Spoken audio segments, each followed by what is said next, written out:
रवि और अनीता की पहली मुलाकात कॉलेज के दिनों में हुई थी। अनीता की आंखों ने पहली नज़र में ही रवि को अपने प्यार के मोहजाल में फंसा लिया था और रवि भी बिना कुछ सोचे समझे उसकी तरफ खिंचता जा रहा था। धीरे धीरे यह प्यार परवान चढ़ने लगा। दोनों को लगा कि कुदरत ने उनको एक दूसरे के लिए ही बनाया है। दोनों ने निश्चय किया कि जब उनकी पढ़ाई ख़त्म होगी और रवि को किसी कंपनी में अच्छी जॉब मिल जाएगा तब वह अपने माता पिता से अपनी शादी की बात करेगा। वक्त गुजरता गया और रवि को एक मल्टीनेशनल कंपनी में अच्छे पैकेज पर जॉब मिल गया। रवि अनीता को बहुत प्यार करता था और अनीता भी जान से ज़्यादा रवि को चाहती थी। एक दिन दोनों ने अपने माता पिता के समक्ष अपनी शादी का प्रस्ताव रखा, लेकिन शायद किस्मत को कुछ और ही मंजूर था। कहते हैं ना कि दुनिया का हर शख्स किस्मत के बारे में जानता ज़रूर है, लेकिन किस्मत में क्या लिखा होता है वह कोई भी नहीं जानता। अनीता के माता पिता किसी भी हालत में अपनी बेटी का हाथ रवि के हाथ में सौंपना नहीं चाहते थे, क्योंकि दोनों की जाति अलग थी और अनीता के पिता अंतर्जातीय विवाह में बिल्कुल भी भरोसा नहीं करते थे। उन्हें यह रिश्ता पसंद नहीं था। जब बात बिगड़ने लगी तो रवि अलग होने के लिए तैयार हो गया। वह अनीता की नज़रों से बहुत दूर हो गया।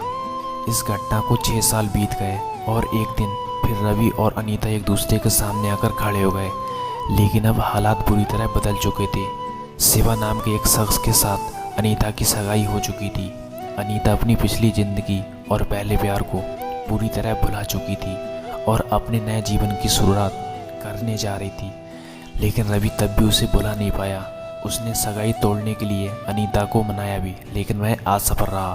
किसी ने सच ही कहा है कि प्यार को पाने के लिए आदमी किसी भी हद तक जा सकता है। रवि भी अपने प्यार को पाने के लिए हैवानियत की हद तक जा पहुंचा। उसने किसी भी तरह शिवा को रास्ते से हटाने का मन फैसला कर लिया और क्रोध में आकर उत्तरी दिल्ली की एक इमारत की 7वीं मंजिल से शिवा को फेंक दिया। शिवा की मौत के आरोप में रवि को गिरफ्तारी हुई। पूरा मामला कोर्ट में गया और जिसे वह अपनी जान से भी ज़्यादा प्यार करता था, उसी अनीता की गवाही पर रवि को कोर्ट ने आजीवन कारावास की सज़ा सुना दी। रवि को जेल की सलाखों के पीछे धकेल दिया गया। प्यार एक ऐसा नशा है जो कभी उतरने का नाम नहीं लेता। रवि भी इस नशे की गिरफ्त में पूरी तरह आ चुका था। जेल जाने के बावजूद भी उसके मन में अनीता के प्रति प्रेम जीवित था। जब वह जमानत पर छूटकर बाहर आया तो वही प्यार फिर से परवान चढ़ने लगा।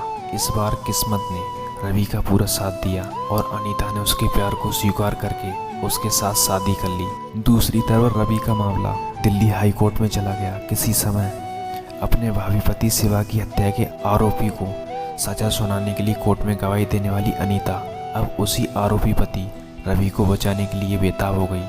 उसने अपने पहली गवाही बदलने की इच्छा जाहिर की, लेकिन भारत का कानून कहाँ किसी को छोड़ता है। कोर्ट ने अनीता की याचिका खारिज करते हुए रवि की सज़ा को बरकरार रखा। आज भी अनीता रवि को कानून की गिरफ्त से बचाने के लिए पूरी जद्दोजहद कर रही है। किसी ने गलत नहीं कहा है कि प्यार और युद्ध में सब कुछ जायज़ होता है।